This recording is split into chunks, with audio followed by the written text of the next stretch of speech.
چې په کور کې یو سړی قرباني وکړي په زړه کې مونږ وایو چې ځا ګډم حلال کو د ټولو غاړه خلاصه شوه یا ساتئ چې څوک د صاحب د نصاب وي که په کور کې لس کسان دي لسو سره دومره پیسې شته چې په هغې باندې قرباني واجب کېږي لس واړه کسان به قرباني کوي دا نه چې پلار قرباني وکړه څلورې زامن دي هغوی نه ګټه وټه کولی شي پیسې میسې ورسره شته ما پرون ما یو حساب لګولو چې نن سبا به قربانۍ دپاره څه نصابي تقریبا 38,850 روپے 78,850 روپے 78,850 روپے سونا او چاندي خیجي او کوزيږي مخکې وروستو کېدی شي اختر ورځو پورې خو تقریبا داسې ووایي چې چا سره 80,000 روپۍ وي 80,000 او د خپلو ضروریاتو نه فارغې پیسې وي په دغه انسان باندې قرباني واجب ده که هغه واده کړی هلک نه هم وي او پیسې ورسره شته یو کس دی او جاب کوي سرکاري یا پرایویټ جاب کوي لږې لږې پیسې لګوي لږې لږې بینک کې جمع دي تنخواګان نه لږې جمع کوي حساب چې وکړي 80,000 روپۍ دي دغه هلک او دغه ځوان اوسه پورې هم دا سوچ هم نه دی کړی چې ما باندې لا قرباني هم واجب ده خپل سوچ کوي چې پلار مه راوستی ده نو پلار خو د خپله غاړه خلاصه که د ستا خو غاړه خلاصه نه شوه دارنګې کمې جینکۍ وي بې واده کړي کورونو کې وي هغې له خلک مور او پلار مخکې نه لږه ډېره سونه کوي سونه ورسره پرته وي او ورسره اضافي لږې پیسې هم وي چې چا سره 9 تولې سونه وي د کمې جینۍ سره واده کړې ده او که ښځه ده واده شوې ده چا سره 9 تولې سونه وي په دغې ښځه باندې هم قرباني واجب ده او په دغې ناواده کړي جینۍ باندې هم واجب ده اوسه پورې آیا تاسو خپل معاشره کې وګورئ چېرته ناواده کړې جینۍ چېرته قرباني کړې ده هغه به یې کړې وي چې پلار غټ څاروی راولي وایي چې دا یوه حصه د لور پکې شوه اضافي کې کچرې ورته رسېدلي ټیک ده که کچرې چا اراده نه وي کړې پلار او پلار ځان دپاره حصه نیولې وي اوسه پورې ځوانانو جینکو سره نصاب د چاندۍ او د سونې یا د هغې سره پیسې حساب برابر دی اوسه پورې جینکو قرباني نه ده کړې دارنګه چې کم هلکان دي بې واده کړي هغوی هم دا سوچ دی چې پلار خو مونږ قرباني وکړه نو پلار خو د سحر مونځ وکړو چې تی ونه کې ستا به غاړه بند دی که نه په پلار باندې سحر مونځ ځان نه فرض دی دارنګې قرباني د پلار باندې ځان نه واجب ده په تا باندې ځان نه واجب ده دا هغه تصورات دي چې مونږ په کال باندې د دغې عظمت والا قربانۍ نه مونږ محرومه پاتې کېږو لګیا دي او په کال باندې مونږ غاړه بندېږي لګیا ده او بیا هغه زنانه خاص کر چې چا واده شوی دی او هغې سره سونه موجوده ده خاوند قرباني وکړي ښځه داسې ناسته وي او کله داسې موشي چې خاوند باندې واجب نه وي خو بس سل ناسل لږې ډېرې پیسې د قربانۍ دپاره را پیدا کړي او نورې ورسره 80,000 روپۍ وي نه خاوند یې قرباني وکړي چې واجب به نه ده او ښځه باندې واجب ده چې 9 تولې سونه ورسره شته ښځه یې قرباني ونه کړي چې به واجب ده او خاوند یې قرباني وکړي چې به واجب نه ده ذکر رب العزال خالق کائنات قرآن کریم کې فرمایل چې د کم څاروي سره د قربانۍ نسبت راغی دغه قربانۍ ادب او احترام لازم شو د دې ادب او احترام الله دومره خوښوي چې د څاروي ادب او احترام ته الله پاک د زړه پرهیزګاري وویلو چې هر کله دغه قربانۍ څاروی ده دومره د عظمتونو خاوند شو دا عبادت هم ډېر د عظمتونو خاوند دی ډېر د برکاتو خاوند دی خو لیکن کاش چې زمونږ د ډېرو احساس کمتریو کې مبتلا یو یا مونږ په غلطیو کې مبتلا یو او په ډېرو کلونو باندې زه به یو خبره صرف وړاندې کم چې کله ما دا مسله په ټي وي باندې وکړه چې په زنانه او سونه باندې قرباني واجب ده چې چا سره سونه 9 تولې وي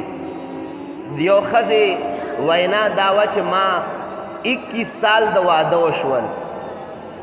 او ما سره څه د پاسه 30 تولې سونه ده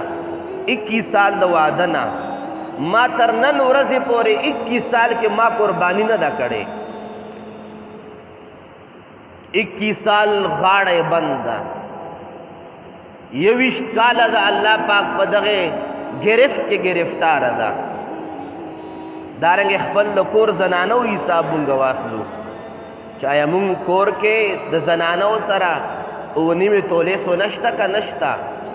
او کشته ور سره څومره کاله نه ور سره پرته ده او څومره کاله نه ور سره پرته ده او په یو کال هم قرباني نه ده کړې لنډه زنانه یا سړي دا ووایي جی هغوی سره خو اوس خو پیسې خو نشته پیسې خو سره نشته سونه شته خو پیسې خو نشته په څه شي باندې قرباني واخلي یاد ساتئ حاضرینو اصل پیسې اسلام کې سونه ده مخکې کاغذي نوټ نه و مخکې د سرو زرو د سپینو زرو سکې وې چې درهم او دینار به ورته ویل اصل پیسې خو سونه ده دا خرڅه که او قرباني وکړه او که وایي چې یاره پښتانه وایي چې کور کلي کې سونه به نه خرڅئ نو یا به د پښتنو پسې ځي او یا به د خدای پاک احکاماتو پسې ځي او بیا ورته مختلف قسمه مونږ هیلې نیسو او دا مثلا یاد ساتئ چې کومې زنانو سره 9 تولې سونه نشته چا سره 15 تولې ده چا سره 6 تولې ده په هغه باندې قرباني نشته ها که چېرې چا سره 15 تولې یا 4 تولې تر دې پورې چې 1 توله مي ورسره او اضافي نورې پیسې ورسره نقد په صورت کې ورسره نورې پیسې شته اگر چې 1 توله سونه ده او نورې ورسره نقد پیسې شته په دې باندې هم قرباني واجب ده ځکه چې 1 توله تقریبا 1 लाख قیمت لري او نصاب د قربانۍ تقریبا 80,000 روپۍ دی بیا هم ورسره دا پیسې شته دی په دې زنانه باندې بیا هم واجب ده او همیشه د پاره مونږه زنانه دغه عظیم عبادت نه محروم کړي دي دا خو هغه عبادت دی چې کله د محشر په میدان باندې د قبر نه راوځي او د محشر میدان له روانېږي نو ستا به د قبر نه تر محشر میدانه پورې په کومه سورلۍ باندې به ځې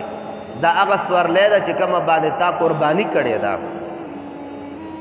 کومه قرباني تا کړې ده دا به د قبر سره پخوا پخوا ولاړه وي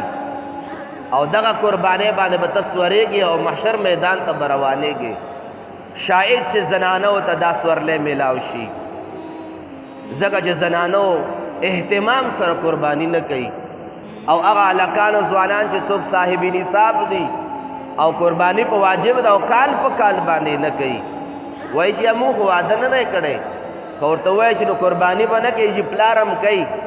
سبا له به په خپل قبر کې سملې پلار به ستا په قبر کې نه سملي او که وایي چې دا خو بیا چې کور کې مور سره هم سونه شته او پلار هم کوي او ما سره هم ده هغه بلې خور سره هم د دومره ډېرې قربانیانې به څوک کوي دومره ډېرې قربانیانې به هم ته کوي ځکه چې اسلام حکم دی د اسلام حکم نه روګرداني نه ده کول پکار او چې بیا کم د قربانۍ فضایل او برکات دي هغه زموږ د معاشرې نه اوچت دي وجه دا ده چې دا قربانۍ په صحیح معنا باندې مونږه په خپله باندې د هغې احکاماتو تلاش نه دی کړی اخبار چې مونږ ګورو معذرت سره عرض کوم اخبار چې مونږ کله ګورو نو بقایجات هم کتی شو په روزانه باندې په 20 روپۍ باندې اخبار هم اخلو سرخیانې هم پړاو کو بیا بقایجات هم پړاو کو صفحه نمبر 9 باندې بقایا نمبر 35 کې هغه بقایا هم ورسره ګورو څه خبره ده ټول د ټینشن خبرې اخبار او خبرونو کې خو کچرې د دین خبر راغله او یو پمفلیټ باندې یا وړوکې رساله باندې د قربانۍ احکامات خرڅېږي چېرته یا به مختلفو ځایونو کې فری تقسیمیږي نو مونږ هغه فری هم نشو پړاولی چې دې سره مونږ د روزمره د زندګۍ تعلق دی د عظیم قربانۍ تعلق دی د دې سره یا د جماعت نه مسلې جماعت امام نه مسلې باره کې پوښتنه هم نه کوو جزا سے هم قرباني پلار کوي تاکید مې په دې باندې وکړو حاضرینو چې حقیقت خبره دا ده چې د قربانۍ عظیم اجرونه او ثوابونه چې رب العزال قرآن کریم کې اشارتن فرمایلی دی په حدیث مبارکو کې رب ذوالجلال محبوب وضاحتن فرمایلی دی د هغې رحمتونو د برکتونو نه مونږ ټول محرومه پاتې یو